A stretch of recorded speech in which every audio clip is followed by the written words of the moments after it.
Oh my God. About 2 or 3 weeks ago, when my husband and I were in Altadena, we went to a community where all the homes were left in ashes. This mom had found a couple things, and as I was talking to her, I turned and looked and I saw this young woman and I said, "Oh my gosh, how old are you?" She's 15. She lives there.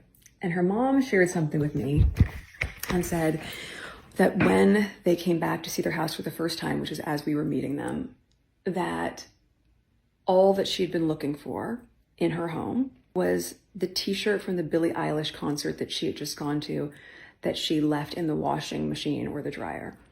And of course, they now see their home and the washing machine and the dryer are ash. They're not there anymore. And so I said, well, I don't know Billie Eilish, but I'm gonna figure out how to get you this shirt.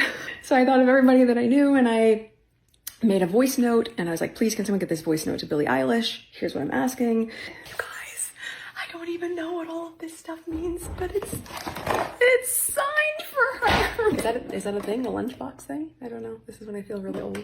Huge thank you, Billie Eilish. First of all, obviously, it's very nice of her to get this 15-year-old a Billie Eilish T-shirt and various other things.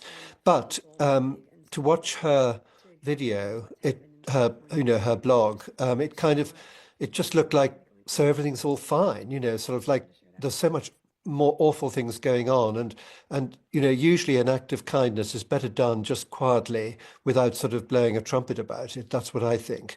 And so there was a lot of her sort of giggling and sort of excited about having obtained this stuff for this girl, which I'm sure was much appreciated, but nevertheless, her whole house is gone and her washing machine and all the other things that they mentioned have gone. It's a much bigger tragedy than a T-shirt.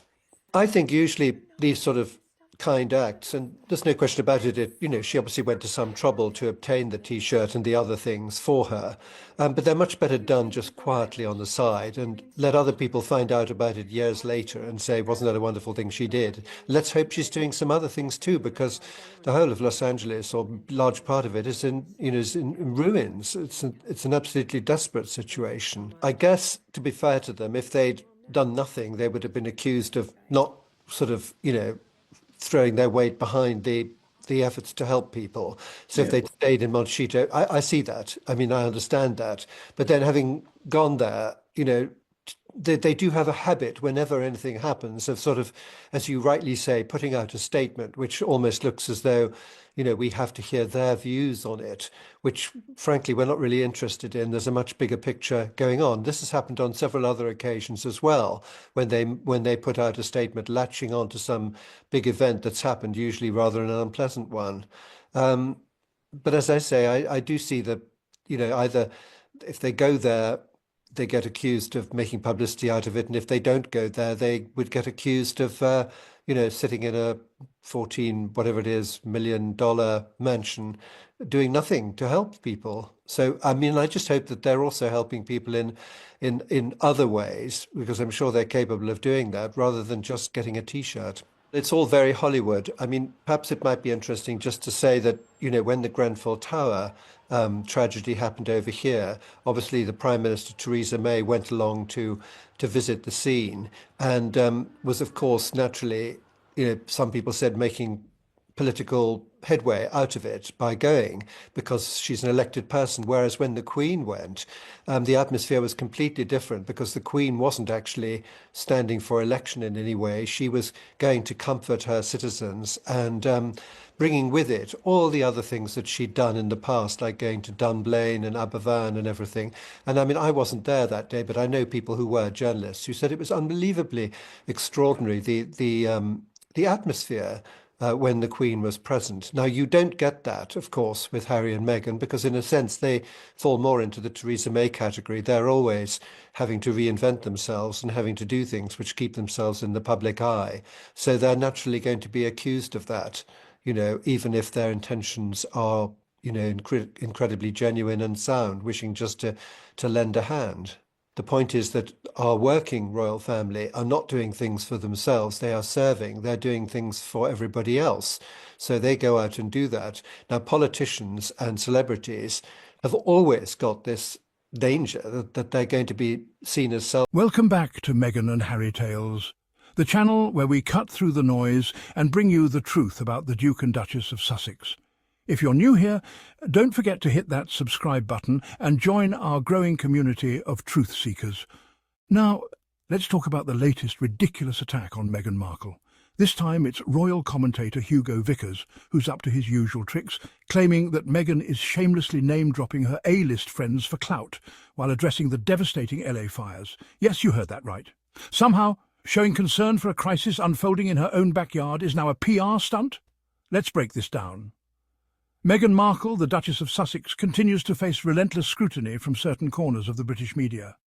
Recently, royal biographer Hugo Vickers criticised her efforts to console those affected by the devastating fires in LA. He deemed her actions as attention-seeking, completely disregarding the genuine empathy behind her gesture. Meghan, despite being a target of constant negativity, chose to focus on those in need. She and Prince Harry, through their Archewell Foundation, offered support to those who lost their homes and livelihoods in the fires. Their compassion, evident in their actions, speaks volumes about their character.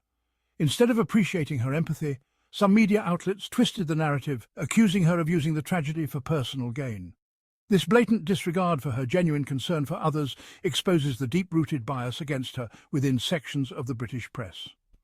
Meghan's response to the LA fires is a testament to her character. She exemplifies compassion and empathy, choosing to use her platform to uplift others, even when facing adversity herself. The criticism levelled at Meghan for her response to the LA fires exposes the clear double standard she faces compared to other celebrities.